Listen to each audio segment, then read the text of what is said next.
Terrific game last week when you beat Leeds. I mean, you've really turned it around after that first half, haven't you?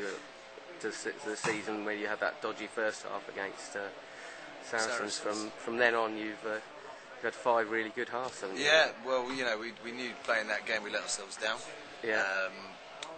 On another day, Saracens would be a team, with all due respect, that we'd hope to beat if we aspire to beat one of the top probably 2 or 3 teams in the league, and that wasn't representative of our style and attitude of rugby, and that showed. Obviously we had a point to prove when we came out against Gloucester the week after, and took that momentum onto Leeds quite well, and sort of really putting a marker down, I think, now we're the only team in the league to have got 1 bonus point, but we've actually got 2 now for try bonuses and scored quite a lot. So that sort of killer instinct to put teams away when we've got the advantage over them is a great skill to have in the locker, and those bonus points build up over the year and actually probably equate to 1 or 2 extra wins, like last year. In fact, we won far less games than the teams around us in the league, but had so many bonus points. That really plays into our hands. But this week now we have a big game against the unbeaten Wasps, and that's going to be a whole different challenge altogether. Yeah. I mean, you could actually go top if you win, and I think if Saracens fail to beat, I think it's Gloucester they've got. Gloucester, yeah. I mean, obviously it is still very early in the season, but would it be stretching it too far to say it's the biggest game in the Premiership so far? Yeah, to be honest, being top of the league at this stage of the season isn't that important. Obviously, winning games is, and if you win, the positions take care of themselves. But it's not so much being top of the league; it's more beating one of our major competitors. Obviously, Wasps last year had a quiet year for their standards, but have started the year very well with 3 wins and are one of the only 2 teams that are unbeaten in the league. So it's a big challenge, and sort of after perhaps playing Leeds, who are going to be at the bottom end of the table by the end of the season, Wasps are probably one of the teams at the top end, and so it's a good gauge for us to see how we perform against them. And obviously, if we win, the position takes care of itself. But it's a home game, and we've always prided ourselves on our home form and try and keep the Majetski as an unbeaten ground for teams to come there and not get many points out of us. So it's going to be a big challenge, and obviously you've got the fact that it's a semi-local derby as well thrown into the mix. So it should be a cracking game. In fact, when I played at Wasps, we played at Majetski a few times and had good results. I think Wasps were one of those teams that perform actually better away from home than they do at home. Is there any reason for that, do you think? Or? I just think they like hushing home crowds and going.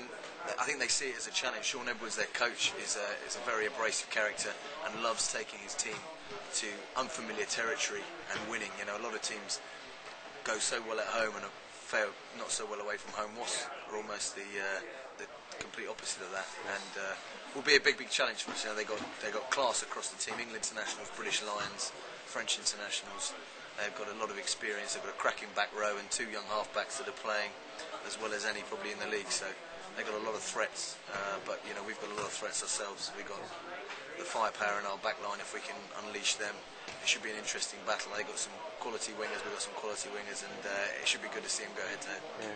Yeah. Did you play with Danny Cipriani at Wasps? Yeah, I mean, he was just coming. I think he played his first game when he was about 17 when I was there, which is a few years ago now. Yeah. But he's obviously a talented guy. Obviously, all eyes are going to be on a lot on him and Ryan Lamb. Well, I was about to say, like Dan Cipriani gets a lot of press, but Ryan Lamb is a quality player. Probably doesn't have as famous a girlfriend, but I think he'll be with Ryan every time he plays. He played against Nicky Robinson and his old team 2 weeks ago and played exceptionally well. And I think again for him it's a big challenge. He wants to play for England and move up the ladder in that respect, and it's a good opportunity for him to play against an aspiring England player as well in Cipriani, and they will both have a point to prove, and I'm sure there might be an England selector or 2 in the stand watching how they both go.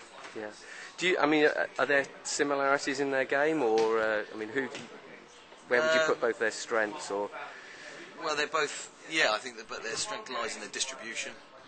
They're both good passers of the ball off both hands, and run a game well. I think the way in which both teams play is slightly different, so you can't align them that much. But they're both quality 10s. They both goal kick particularly well and distribute well, and if you've got the firepower which Wasps and London Irish have behind him, if he gets that right, those two guys can be the key to the success of the team. Yeah. Am I right in saying that you were at the same college as Johnny Wilkinson, the other? Is that right? Yeah. So school many years ago. Yeah. So, as fly halves go, I mean, you mentioned about Ryan. How far away do you think he is from getting back into the England setup there? Well, look, I think we talk about Cipriani getting a lot of press. And I think it's so important for certainly as a fly half to get a good half a season under your belt playing consistently well. I think consistency is probably the key ingredient for a fly half. He's the general on the pitch and needs to have shown a good track record of consistently good performances. You can't just play 2 games well and expect to be straight back in the England team. I think someone like Ryan, he's in the Saxon squad. If he has a good year up until Christmas, we have some big games. We're playing away in Leinster in a couple of weeks' time. Against an all Lions almost backline in there. Some key games. Some big games in the Guinness Premiership. He can play well up to Christmas, then he might be in the reckoning for an upgrade to the EPS squad. I don't think after 3 games in the season you can start talking about England caps and call-ups. But if he gets 12, 14 games under his belt, then he'll be knocking on the door. There's a lot of good 10s. Stephen Myler, Cipriani, obviously Johnny Wilkinson, well documented. He's doing tremendously well for Toulon at the moment. Throughout the league, there's a lot of competition. Winning is obviously great, so if London Irish can keep winning, he will be a key ingredient and responsible for doing that for the club. And I'm sure the English selectors will look at him favourably if that keeps happening. Yeah. And your season as well. I mean, I know I followed from the start. I mean, you in the Middlesex Sevens, you were part of that. I think you were playing hooker then, weren't you? Yeah, there. Hooker, yeah. And you played. I think I'm right in saying scrum half is your favourite position, is it? Really? Yeah. You've been playing centre, and you even played flanker in the World Cup final, didn't you? That's true. Yeah. Not out of choice. No. That was as a replacement for the or the Yeah, injured Joe Worsley. Tore Yeah. the hamstring off the bone after about 2 minutes of being on the pitch, and I was the last man standing. So I got that on the CV, which is something to reflect on in a few years, I think. Is there any position you haven't played through your? I think I've played in every position in the back line. Really? Obviously, flanker. Yeah. I probably wouldn't go second row. It's probably not my forte. But no, I don't mind. I think I've played a lot of 7s and have sort of a bit of a versatility in my game.